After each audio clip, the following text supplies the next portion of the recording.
Yes, you mentioned the word change, and when I bought your book, that was the question I have. We've been hearing change from Obama. If you could confront Mr. Obama tomorrow, how would you pin him down when he uses that word change? Well, I probably wouldn't do it directly as much as I would go to his supporter if I was addressing supporters of the audience. That change means nothing. It's just the word, and it's a cliche. And just to repeat it has no meaning.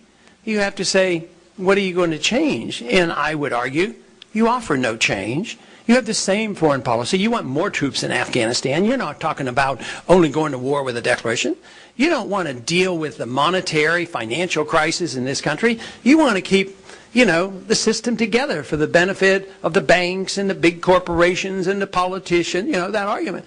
And what kind of change do you have on social policy? Do you care about sick people using marijuana?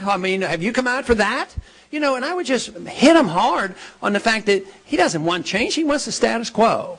And just saying it means nothing, but he has a lot of supporters. And the one time I was asked to comment about him, I actually tried to be, fairly soft on him, but concluded that we have a lot of differences. But I tried to acknowledge that his supporters and my supporters have a lot of overlap, and they do. So in declaring what I just said, I think it has to be done in somewhat of a diplomatic manner, and then to appeal to reason and say, look, if you want change, what you need is somebody that's going to make sure you're never going to have a draft and that we're going to bring our troops on, we're going to balance the budget, we're going to have sound money.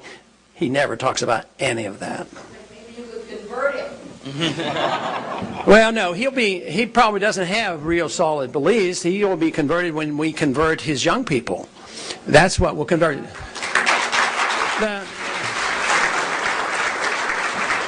The politicians in Washington don't have much philosophy, probably never will, but that's all right.